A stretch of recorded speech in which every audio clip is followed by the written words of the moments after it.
በፌዴራል ደረጃ የህብረት ስራ ኮሚሽን እና ምክትሎች ሌሎች አካላትም የክልልም ከህብረት ስራ ኤጀንሲ ኃላፊው ጀምሮ ምክትሎቹ ያው ሰብሰብ ብለው የመጡበት ሁኔታ ነው ያለው። የመጡበት ዓላማ ያው ስራዎችን መሊክ የስልጤ ኃላፊነቱ የተወሰነ የገበሬዎች ህብረት ስራ ዩኒየን እየሰራቸው ያሉ ስራዎች ምን ይመስላሉ የሚለውን ለማየት ነው የመጡት። ራስን ውድድር ውስጥ ማስገባት ያስፈልጋል። ግን ዋናው ነገር እናንተ ጋር ያለው ነገር እያደገ የመጣ ነገር ስለሆነ ጥሩ ነገር ስላላችሁ ነው። ይህ ስም እንዳይበላሽባችሁ መጠንቀቅ ያስፈልጋል። ይሄን በደንብ አጥብቆ መያዝ ያስፈልጋል። የዞኑ የሚያደርገውን ድጋፍ ከሌሎችም ጋር እየሰራችሁ ያላችሁት ነገር በጣም ጥሩ ነው። እሱን በደንብ ማሳደግ ያስፈልጋል። በብዙ ጥራት እነሱም ባረጉት ወደዚህ ደረጃ ደርሷል። በአብዛኛው አካባቢ ወደዚህ ያልደረሰን ግን እና የህብረተሰቡን ተጠቃሚና ኪስ የሚገባ ነገር መስራት አለባቸው የተባለው ነገር እሱ ወሳኝ ነው። ስቲል ነው ያለው ደግሞ ጥሩ ነው። ግንኙነት ሁሉም የሚመጡ አሁን አንዳንዶቹ እኛ ግብርና ሚኒስቴር ወዳ የገባዋል ፕሮጀክት ላይ ማነው ከሊፋ በጣም ኳሊቲ ልጆች ናቸው።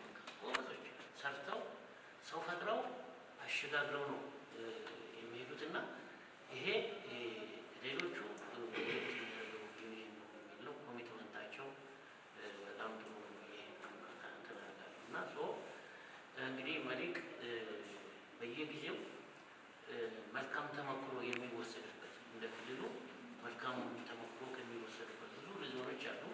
ነገር ግን የተሻለ በየጊዜው እያደገ የሚሄድ ስራ ነው ያላቸውን ፖቴንሻል አንዱ በቆሎ ነው። በቆሎ በተከታታይነት ለወርልድ ፉድ ፕሮግራም ከሚያቀርቡት እኛም ስንጋብዛቸው ውጤታማ ሆነው አሸንፈው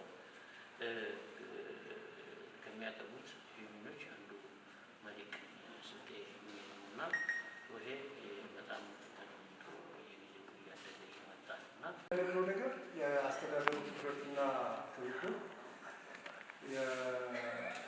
ሲያብራራ ቀደም ሲናገሩ ወይ የገለጸበት መንገድ እኛም የምንለው እሱ ነው። የገጠር ትራንስፎርሜሽን የምናመጣ ከሆነ የገጠር ሽግግር የምናመጣ ከሆነ ለእያንዳንዱ ሰው የፈለገው አቅም ቢኖረው እንኳን መንግስት መቼም ቢያንስ ለእኛ ትውልድ ለእያንዳንዱ ሰው አንዳንድ እንደ ባለው ጋዳፊ እንዳደረጉ መኪናና ትራክተር ገዝቶ ሊሰጥ አይችልም።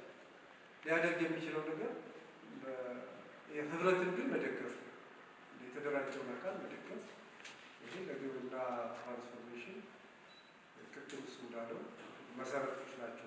ለማለት ያለው ይህ በተጨባጭ አይተናል። ታች እንዴት ደርሶ ይሆናል የሚል ነው መታሰብ ያለበት። ዩኒየን ማለት መሰረታዊ የማይሰራውን ሊሰራ እንጂ ሰርቶ ለነሱ ማለት ያልቻሉትን ሊሰራላቸው ነው። ስለዚህ ኢንተርቬንሽኑ እስኪገነባ ባለው ሂደት ብዙ ውጣ ውረዶችን አይተናል። አንዱ የመንገድ ችግር የነበረበት ነው። ይሄን ግንባታውን ስንጀምረው ረጅም ሰዓት ያው እቃዎችን በተለይ የሚገቡ የማቴሪያሎችን መንገድ እየሰራንም ጭምር እያስገባን የነበረበት አግባብ ነው የነበረው። አሁን ላይ ባለው ሂደት ግን መንገዱ የዞን መንግስት ሰርቶት በተሻለ መልኩ እንትን ያለበት ነው። ሁለተኛው ከሰራንም በኋላ ወደ ተግባር ለማስገባት የማብራት እንትን አልነበረም። በዚህ ሂደት ዞን መንግስት ኮሚትመንት ወስዶም ጭምር ማብራት ፖል እስከ በር ድረስ እንዲደርስ አድርጎታል ማለት ወደ ተግባር እንዳይገባ እነዚህ ማነቆች ነበሩ መነሻ። ይሄ ተፈቷል። አሁን ባለው ሂደት ደግሞ እንደኛም ወደ ተግባር ለማስገባት አንዱ የስፔር ፓርት በአቅማችን ባለን ልክ እየገዛን እያስገባን ያለ ነው። ሁለት ጄኔሬተር ገዝተን ቢያንስ ማብራት እስኪደርስም ብለን ጄኔሬተር ገዝተንም ጭምር የኛን ማሽነሪዎች ባለሙያ እያስመጣን እያስጠገን ያለንበት ሁኔታ አለ ማለት ነው። ከዛ ውጪ ባለው ግን ማብራቱ ከደረሰ እኛ ጋር ምን ያስፈልገዋል የሚለውን ጭምር ወስደን አንዱ ትራንስፎርመር ያስፈልገዋል። ትራንስፎርመር ገብቶ ይሄኛው ተቋም ወደ ተግባር መግባት አለበት በሚለው እንትን እንደ ዩኒየንም ኮሚትመንት ተወስዶበት ወደ 5.1 ሚሊዮን ብር ከፍለን ትራንስፎርመር ከፍለን ያው አስጠነተን ከፍለን አሁን ላይ ያው በእንትን ሂደት ነው ያለው፣ በፕሮሰስ ሂደት ነው ያለው ማለት ነው። እንትኑ ማለት ነው ወይ ትራንስፎርመሩ ይሄ ከገባልን ማስጀመር እንችላለን ማለት ስናስጀምር ግን ያው አንዳንድ የሚቸግሩን ነገሮችንም ጭምር አንስተናል በዛሬው መድረክ ማለት ነው። አንዱ የቺፍ መካኒክ የማግኘቱ ጉዳይ በደንብ ሊታሰብበት ይገባል፣ መታገዝ አለብን በሚል እንትን ብለናል። ያው እየተቸገርንም ስለሆነ ቢያንስ ለጊዜው ጀማሪ መካኒክ የኛዎቹም በተወሰነ መልኩ ስልጠና እንዲያገኙ ያደርገናል። በፊት በነበረው ሂደት መካናይዜሽን ዘርፍ ላይ በኦፕሬተርነት እያገለገሉ በሙያ እያገለገሉ የነበሩ አካላትን እነዚህን ስልጠና እየሰጠን ያለንበት አግባባል።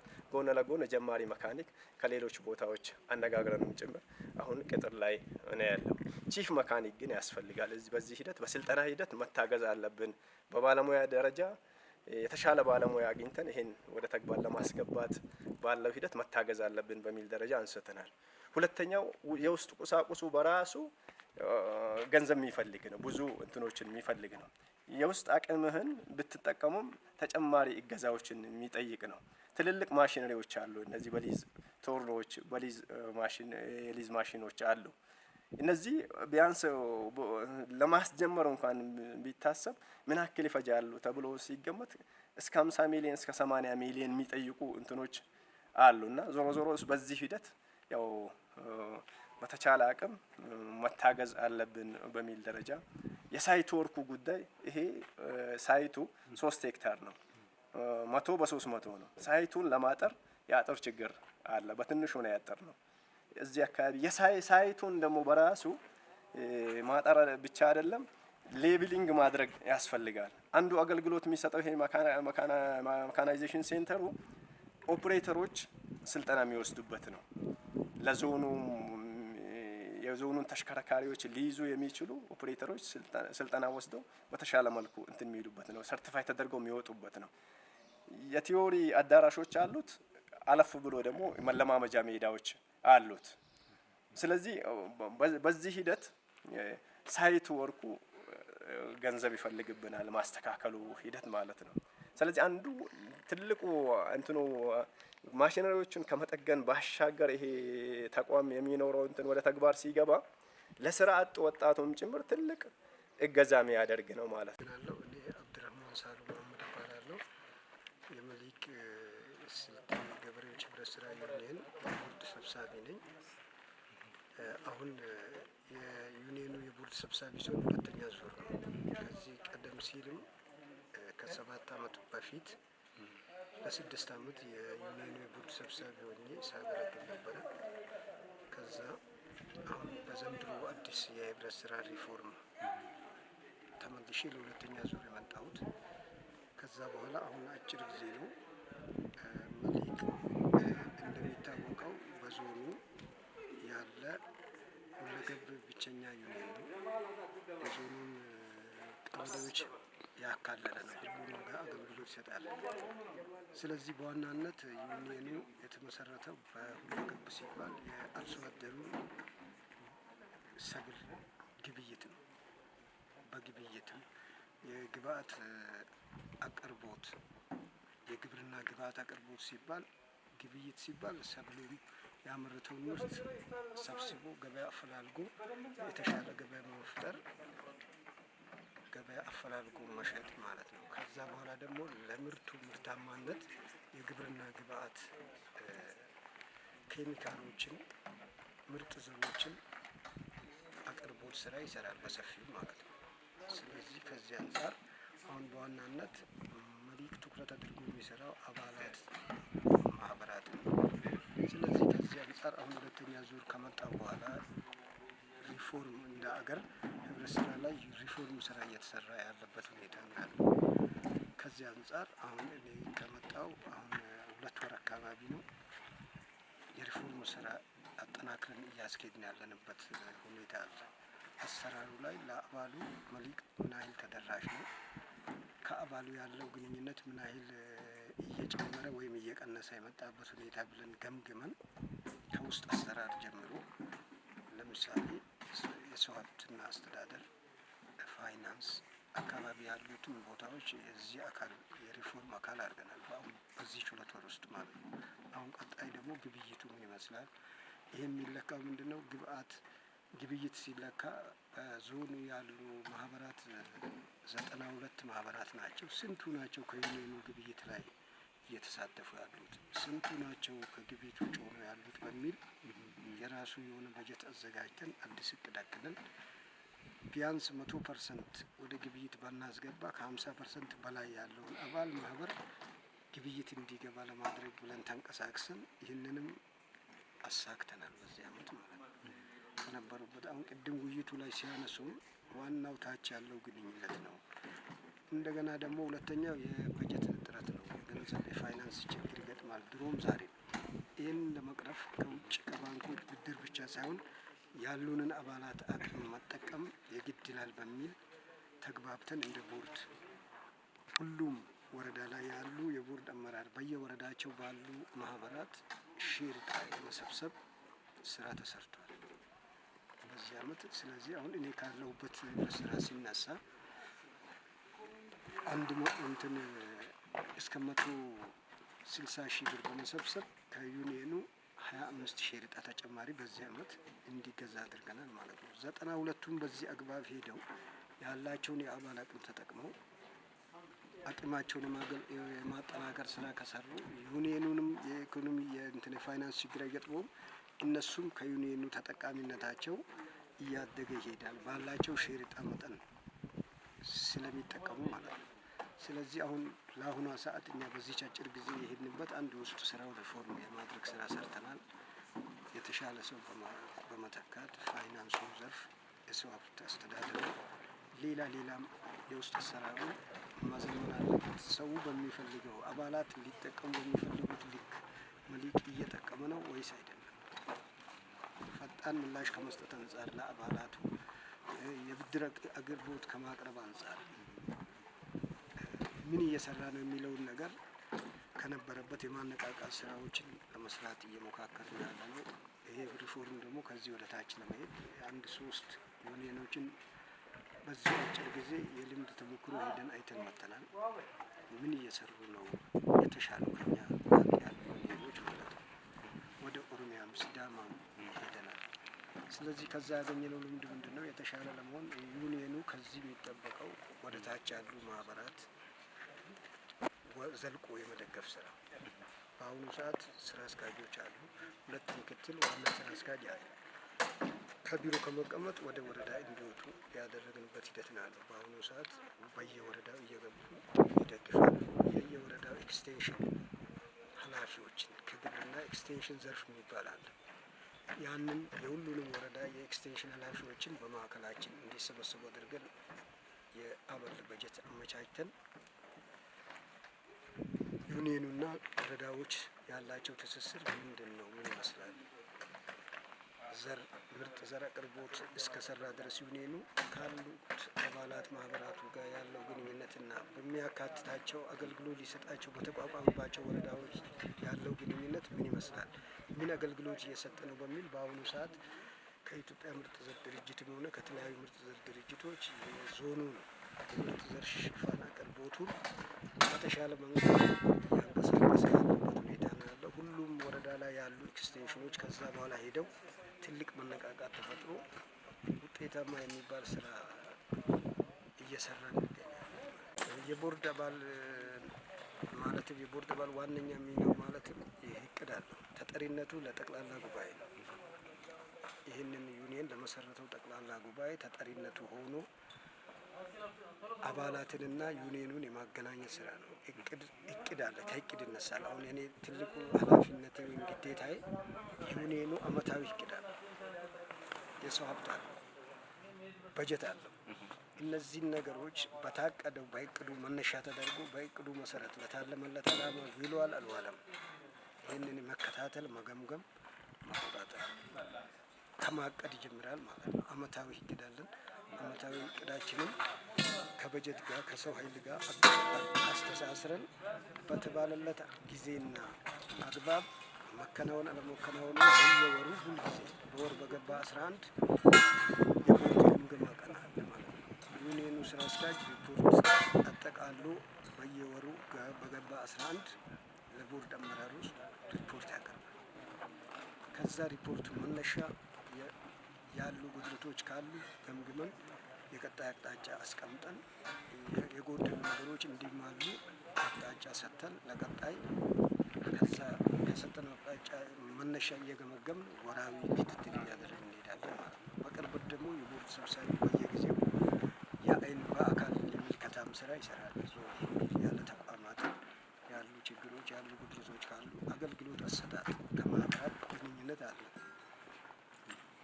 ዩኒየኑ ላይ የሚያቀርቡ ቅሬታዎች ካሉ ከቅጥር ሰራተኛው ጋር ያለውን ችግር በማቀራረብ የመፍታት ስራ ይሰራሉ። የኛ ዋነኛ ተግባራችን እሱ ነው። ማሽነሪዎችን መጨመር አለብን። ከመስራታቸው ይልቅ መቆማቸው ይበልጥ የነበሩ ማሽነሪዎች ይሄ ተቋም ካለ እየሰሩ ይሄዳሉ፣ እያገዙ ይሄዳሉ። መጠናቸውንም መጨመር አሁን ላይ ስጋት ነው። ማሽነሪዎችን ስንጨምር ይሄ ተቋም ወደ ተግባር ባልገባበት ሁኔታ ላይ ማሽነሪዎች ሲመጡ እንሰጋለን ነው መጥተው ይቆማሉ በብልሽት በሚል ደረጃ ማለት ነው። ስለዚህ የዞኑንም የማዕከላዊ ዞኑንም ችግር ሊፈታ የሚችል ነው ወደ ተግባር ሲገባ ይሄ ማዕከሉ ማለት ነው። እና በዛ ደረጃ አቅደን ይዘን ያው አሁን ወደ ተግባር ለመግባት እነዛን ማነቆች እየፈታን በተቻለ አቅም በውስጣችን ያሉ ነገሮችን እየፈታን እየሄድን ያለንበት አግባብ ነው ያለው። ለዞኑም ትልቅ ስራ ነው ሊሆን የሚችለው። ፕላን ቢ ብለን በዚህ ሂደት ያሰብነው የዞኑ መኪና በሙሉ መጥቶ ለምን እዚህ አይጠገንም ከማሽነሪዎች ከተሽከርካሪ ከነዚህ ከእርሻ ማሽነሪዎች ባሻገር ባለው ብለን ይህንንም ጭምር ይዘናል። ስለዚህ ይሄ ከስራ እድል ፈጠራው አንጻር ከዛ ውጭ ባለው ደግሞ ከዞን ውጭ ሄዶ ሊፈስ የነበረውን ሀብትም ጭምር እዚህ ያስቀራል። ተቋም ሆኖ ይሄን ስራ ሲሰራ በተለያየ መልኩ ሊባክኑ የነበሩ ነገሮችንም ጭምር እንትን ይላል። ተቋም ሲሆን ደረሰኝ ይሰጣል። በራሱ የራሱን አሰራር ተከትሎ ስለሚሄድም ብዙ የሚባክኑ ነገሮችም ጭምር እንትን ስለሚሉ የዞኑ መኪና ሙሉ ቀጣይ ይሄ ወደ ተግባር ሲገባ አንዱ የእቅዳችን አካል ነው። እዚህ መጥቶ ይጠገናል። ብዙ ነገሮችን እንደዞን እናተርፍበታለን ብለን ያው አስበን እየተንቀሳቀስንበት ያለንበት መኖ አካባቢ 6 አይነት መኖዎችን ያዘጋጀን ነው። አንደኛው የወተት ላም ነው።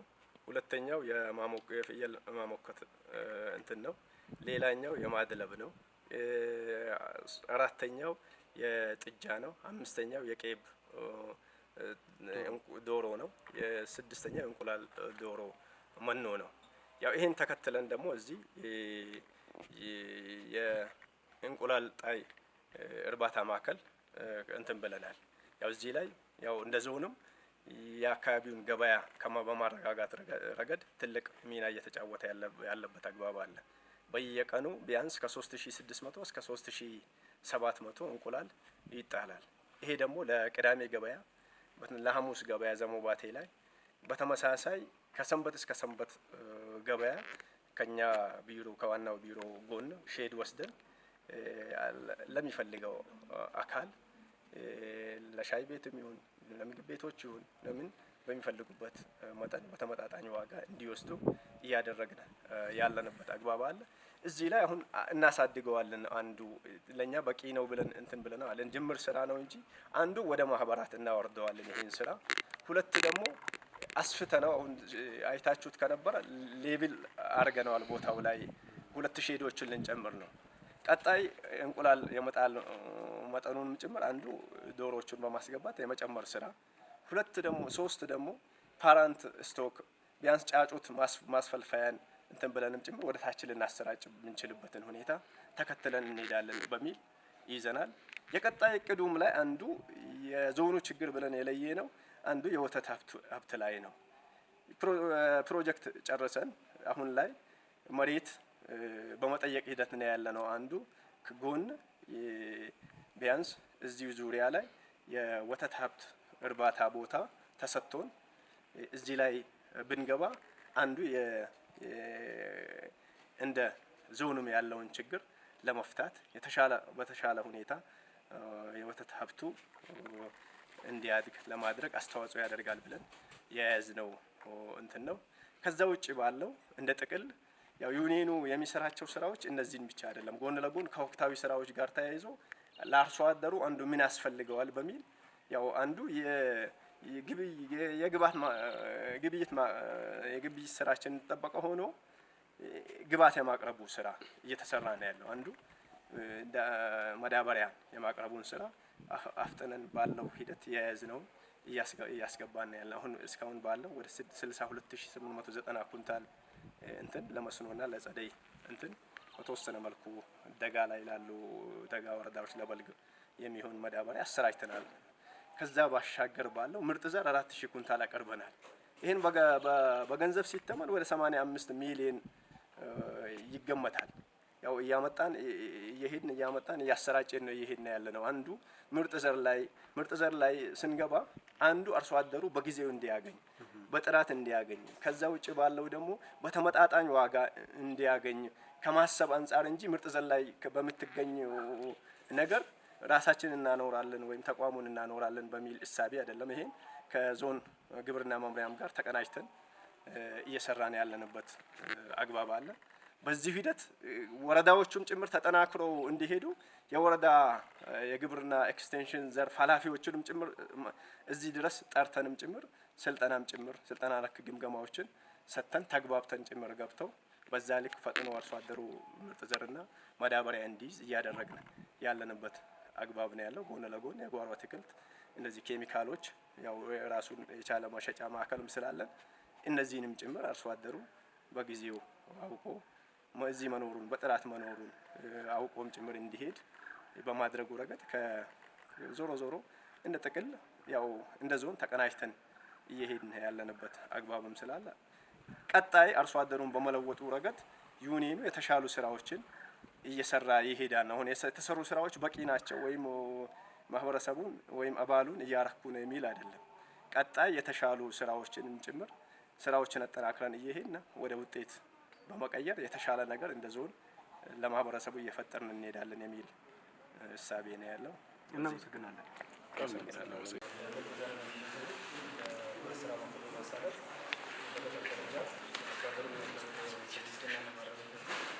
በከፍተኛ ድረስ እየሰራን ነው የምንገኘው።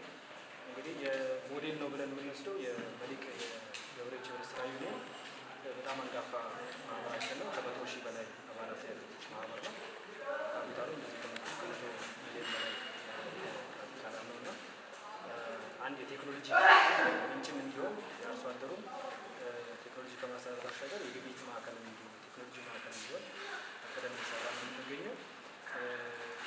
ታች ያሉ የመሰረታዊ ህብረት ስራ እና ሁለገቦቹ በተቻለ መጠን የዩኒየኑ ሜምበር እንዲሆኑና በዩኒየኑ የሚያገኛቸው ጥቅሞች ማስፋት ባለፈው ጉባኤ አዲሱን ቦርዱን ስንቀይር ያሉ ጥንካሬ ሁኔቶች ተቋሙን ለማሻገር እየሰራ ነው።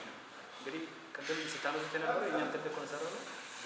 መሊክን በተለያየ መንገድ ነው እንደግፈው ቦታው አይነት ቦታዎችን የተቻለ ኢንዱስትሪ ማዕከል መታቸው ሜካናይዜሽን መጋዘኑ የዶሮ ማዕከል ሲታዩ እንደገና ደግሞ አስፋልት ዳር መጋዘኑ ያለበት ጋር የመሊክ ነው።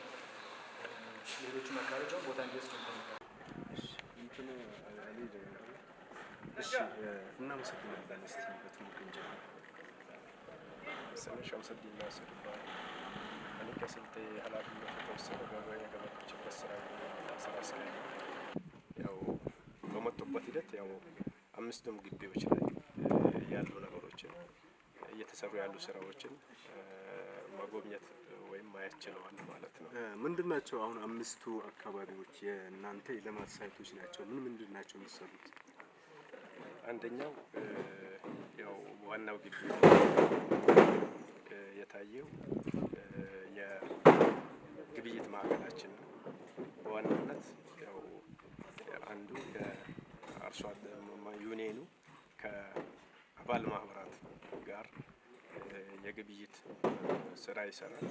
ለዚህ መነሻ ላይ አቅማቸውን ተጠቅመው እንዲሰሩ የማድረግና ተጨማሪ አቅም እንዲሆናቸው ደግሞ ብድር አበድሮም ጭምር ወደ ተግባር የሚያስገባበት ሁኔታ አለ ማለት ነው። አዝመራው ጊዜ ሲደርስ በዚህ መነሻ በዘንድሮ ዓመትም 25.5 ሚሊዮን ብር ለማህበራት ብድር ሰጥተን ወደ ተግባር እንዲገቡ ያደረግንበት አግባብ አለ። ያው ዋናው አንደኛው ግቢ ላይ የተጎበኘው ያው ከአርሶ አደሩ ምርት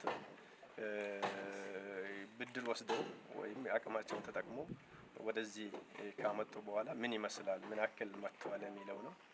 እንደ ተባለው ደግሞ ያው በዘንድሮ ዓመት ግብይት ስራችን ያው ወደ 17250 ኩንታል እህል አምጥተን ለተለያዩ ተቋማት ውል ገብተን ለምንሰራቸው ተቋማትም ጭምር እያደረስን ያለንበት አግባብ አለ። ለማን እየደረሰ ነው፣ ለማን ነው እየተሰራጨ ያለው የሚለውን ነው። በዚህ ሂደት ያው ለተቋማት የምንሰጣቸው አገልግሎቶች ተጎብኝተዋል ማለት ነው። እዛው አንዱ የረጅም ጊዜ በትስስር እያቀረብንለትና የእኛን አገልግሎት እያገኘ ያለው ወራቤ ዩኒቨርሲቲ ነው። ለተማሪ ቀለብ እያደረስን ያለንበት አግባብ አለ ውል ገብተን።